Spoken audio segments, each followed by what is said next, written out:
El que no entra por la puerta en el redil de las ovejas, sino que sube por otra parte, ese es ladrón y salteador. En primer lugar, cuando leemos este texto o cuando leemos otros textos que tienen que ver con el Señor como el pastor, como el buen pastor, con cierta frecuencia tenemos la tendencia a imaginar escenas bucólicas, ovejas tranquilas, colinas suaves, pastos delicados y un pastor, el buen pastor, un pastor sereno. Pero en este texto Jesús no dibuja ese paisaje.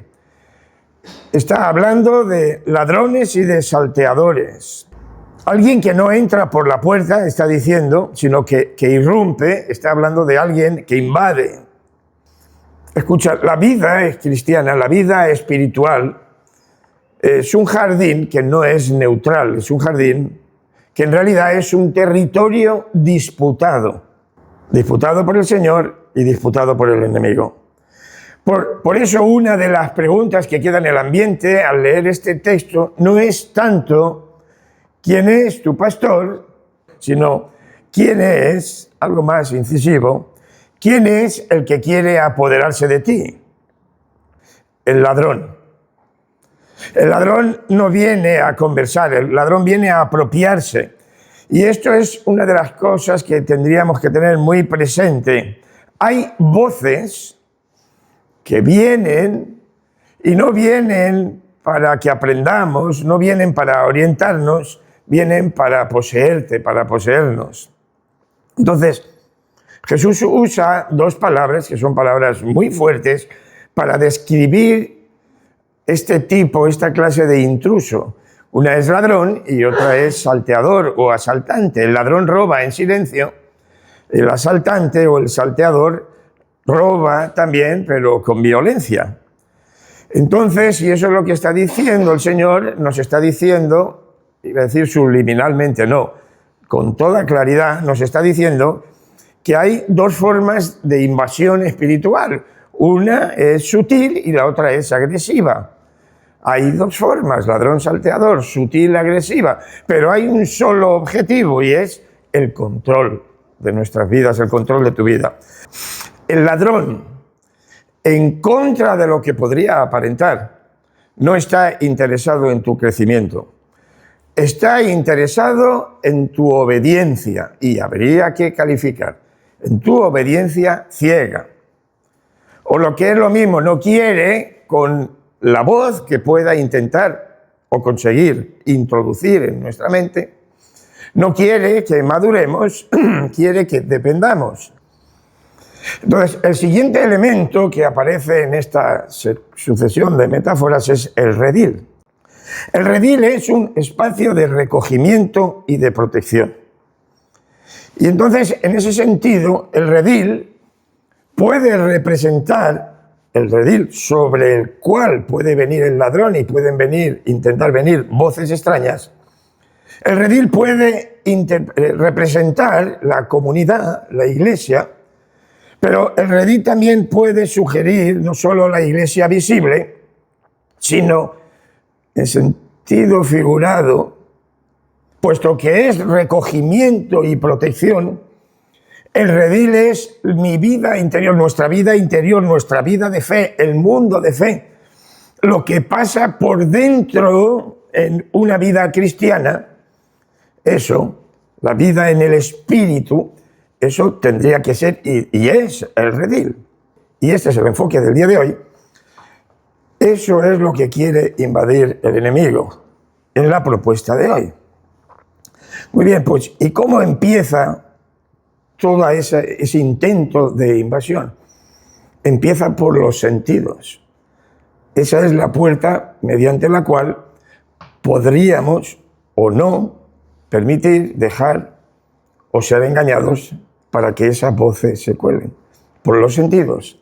Segunda de Corintios 11:13 les dice a la iglesia, pero a cada uno individualmente, temo que vuestros sentidos sean extraviados de la sincera fidelidad a Cristo. que vuestros sentidos, por ahí se irrumpe, sean extraviados de la sincera fidelidad a Cristo. No está hablando de que el único peligro sea que nos convirtamos en unos pervertidos o en unos idólatras. Está diciendo que con los sentidos engañados, extraviados, se haya podido alterar nuestra sincera fidelidad a Cristo. Escucha, Iglesia, que lo sabes, pero hoy lo recordaremos. El ladrón, para robarme la vida, para destruir, no necesita arrasar con todo. Basta con que cambie el tonito de fondo de las palabras.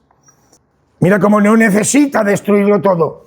Te introduce culpa donde tendría que haber gracia y empiezas a acercarte a Dios casi pidiéndole perdón por existir. Ruido donde debería de haber escucha. Y entonces ya no oímos la voz del buen pastor. Oímos ruido, el zumbido de nuestros pensamientos. ¿Cuántos creyentes hay con la mejor intención que etiquetan sus propios pensamientos como así ha dicho el Señor, aunque no lo expresen de esta manera, y en función de ese ruido de sus pensamientos, en función de eso, condicionan su cosmovisión y condicionan también su estilo de vida. Introduce apariencia donde tendría que haber verdad. Entonces vivo más bien delante de los hombres que delante de Dios. Apariencia en vez de verdad, ¿ves? No te ha convertido, no nos convierte en monstruos. Cambia el tonito y es suficiente. Resentimiento donde habría perdón. ¿Y cómo nos engaña con eso? Pues porque nos quedamos con el dolor de la herida, nos quedamos con el dolor del revanchismo, lo ejecutamos y cuando ejecutas venganza por una herida que te han infligido y que es real la agresión, cuando nos vengamos no resolvemos nada, nos quedamos con amargura y muchos se creen que ese dolor, que se quedará ahí, porque se queda la herida, más la contaminación del revanchismo, se piensan que ese dolor es lo propio del proceso de hacer justicia. Cuando alguien se venga, tú lo ves, y lo ves peor que antes, porque está con la herida más el veneno que entra cuando sale la venganza. Y normalmente, al autopercibirse así, uno se piensa que eso es lo propio del proceso de hacer justicia. Y va arrastrando todo este cambio. El miedo, donde debería de haber una fe serena, y entonces obedecemos al Señor. Sí, pero temblando, no amando. Esto es terrible. En nuestra sociedad occidental, percibir las cosas por comparación. ¿Y qué ocurre? Que el regalo de Dios, en vez de ser un regalo, es poco porque el otro tiene más. Ahí está el asalto. Pero sigue siendo una invasión. O sea, da igual que entre así, que entre bombardeando el muro, no, nunca por la puerta, y echándolo abajo. Da igual o no, o es peor, porque la forma sutil me mantiene invadido y yo sigo sin ser consciente de la advertencia del apóstol Pablo y de la advertencia del Señor aquí. Entonces, el siguiente punto sería, ¿y cómo se apodera? El texto ya nos dice que no entra por la puerta, lo que significa, porque la puerta significa relación verdadera. El que tiene un vínculo con las ovejas entra por la puerta y todo eso representa que tiene una relación verdadera. Tiene derecho, tiene vínculo, hay pertenencia del que entra por la puerta. Pero el ladrón tiene que entrar por otro lado. ¿Por qué? Porque no tiene relación y no tiene derecho y no tiene vínculo con el creyente, con la iglesia, con las personas quienes sea. Entonces, así operan estas fuerzas como las que he mencionado y que tenemos todavía aquí en la lista. Se apoderan de nosotros, no por amor, sino a empujones. No tiene que ver con quitarnos la fe. sino con deformarla. Y ahora veremos más cosas de la metodología sutil. La sutil es la que nos interesa. La confianza que creemos tener en el Señor la cambia por autosugestión. La esperanza que creemos tener resulta que está deformada y nuestra experiencia interna no es otra cosa que resignación. La fe en superstición.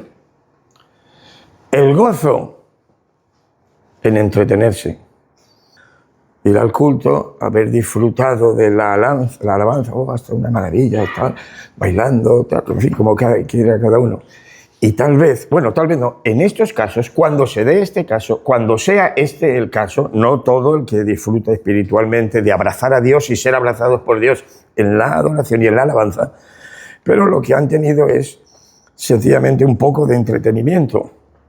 Amor, y en realidad te lo ha deformado y es mera conveniencia, mero mercantilismo. Hay muchas personas muy agradecidas que aman mucho a los hermanos, incluso a Dios, pero es todo en virtud de ciertos resultados que esperan obtener o que han obtenido. Y el mercantilismo, la relación en clave de transacción, produce un bienestar que a la persona le hace creer que está amando a Dios, a la otra persona o a la iglesia. El servicio deformado y realmente es autopromoción. La humildad por postureo y la oración te la deforma y nos las convierte en mantras. ¿Cómo se resiste el asalto? No tenemos que ignorar, es cierto, las artimañas del enemigo, pero la resistencia a este posible ataque no está tanto en volvernos unos paranoicos y empezar a ver ladrones por debajo de todas las piedras. No, la resistencia del diablo se puede llevar adelante desde la permanencia al ladito del pastor. Ahí no hay ningún peligro. El texto dice, lo primero, si se trata de resistir todos estos ataques, de estar protegidos, estamos hablando de que el redil es espacio de cobertura y de protección, pues ese redil ha de estar en la presencia del Señor y ha de estar en la compañía del Señor. Y el texto nos ha dicho hace un momento, cuando lo hemos leído, que Él va delante de nosotros. Cuando las ha sacado fuera, todas las propias, las que son suyas, Él va delante de ellos. Esto es una maravilla, la descripción que se hace de la presencia del buen pastor, de Jesús por el Espíritu, junto a nosotros para que quedemos protegidos de esos asaltos que hemos mencionado antes. Por favor, recordad lo sutiles que son. Podríamos estar inundados de esos valores anteriores, que unos son cambios y otros son deformaciones. Es muy fácil, querida iglesia, es muy fácil. Lo que nos dice que la presencia de Jesús, el buen pastor, no nos conduce desde la distancia, eso es lo que está indicando. Tampoco dice que va empujando. Ya sabéis la ilustración, los que van empujando son pastores que se llaman vaqueros. A las vacas, en el lejano oeste, los pastores van a un lado o van al otro y van pinchándoles y van empujando. No es empujando lo que dice aquí, no es exigiendo. El ir delante significa que no es ir exigiendo sin implicarse, no es ir ordenando sin mancharse los zapatos. Jesús no señala el camino desde la colina mientras las ovejas van caminando ellas solas y Él a la distancia, orientándolas, ellas solas caminando por el valle. Lo que está diciendo es que Jesús es el primero que pisa terreno incierto, el primero que atraviesa la noche, el primero que atraviesa el peligro igualmente. Ir delante significa, y eso sería importante que lo recordáramos, cuando por la razón que sea y la tragedia que sea, nos viene a la mente, ¿ves? Invasiones. Es que, Señor, si tú supieras, mirad si tú supieras, está extendido en todos nosotros en momentos de mucho dolor y de mucho desgarro, que hay 1000 libros que hablan y ponen el título en gigante, ¿dónde está Dios cuando más lo necesito? ¿Sabes dónde está? a tu lado. Y además es que ha ido antes que tú, pero es que ¿quieres que hablemos de oposición? Él ha ido antes. ¿Quieres que hablemos de sufrimiento? Eso no es ningún territorio desconocido para el buen pastor, que dice la Escritura que va delante de nosotros. Si pasamos por el valle, como concepto general, si pasamos por el valle de sombras de muerte, Él ya lo conoce. Y nosotros tenemos la píldora. Aunque ande en valle de sombras de muerte, no temeré mal alguno, porque, ¡pum!, la píldora, tú estás conmigo. No dice, no temeré, porque tú me lo explicarás todo. No dice eso. Dice, porque tú estás conmigo. Entonces, ese caminar delante de nosotros significa que será un pisar lo desconocido, lo peligroso y lo doloroso a un ritmo que Él sabe que no dejará atrás ninguna de sus ovejas, a ninguno de nosotros, marcándonos dirección, generándonos confianza en esa compañía. No es un caminar a su lado lleno de incertidumbre y de pánico. A momentos sí, en la práctica, pero cuando nos apropiemos de esa permanencia, de ese caminar a su lado, todo esto desaparece. Y porque Él va adelante, la obediencia se convierte sencillamente en seguimiento. Y eso cambia completamente el tono de la música de la vida cristiana. No caminamos por presión, por manipulación, por engaño, ya no, eso es el ladrón. Caminamos atraídos por la confianza y esto nos vincula, me sedujiste y fui seducido. Así es como caminamos en medio de todas estas circunstancias en las que, repito lo que he dicho antes, nos preguntamos, pero Señor, ¿no ves que no te das cuenta que, cómo que no te das cuenta si Él le ha pasado por todo eso y antes que todos nosotros? Ahora damos un paso más. Va delante de ellas y las ovejas le siguen porque conocen su voz. Esto es nuclear, esto es conocer su voz. Esto se puede intentar explicar de muchas maneras y todas ellas son correctas. Vamos a usar para el día de hoy una ilustración para describir, no explicar. Un estadio, imagina esta escena. Un estadio está lleno. Megafonía, cantos, miles de gargantas gritando. Estoy pensando en un estadio de fútbol aquí en España. El ruido lo envuelve todo. Y entre las 90.000 personas que están concentradas ese día en ese lugar, gritando todas, hay un niño pequeño, vulnerable, ha ido con su papá para ver el partido. De momento todo es juego, todo es emoción, todo es entretenimiento, pero de repente el niño deja de ver a sus padres. Intenta imaginarlo, solo unos segundos, no estamos hablando de unas horas, solo unos segundos deja de ver a su padre. Y en esos segundos todo para él se vuelve un abismo. Podéis imaginar la experiencia, el pecho le presiona, los ojos se le abren y la cabeza se le llena de prisa. Empieza a mirar a todos los lados.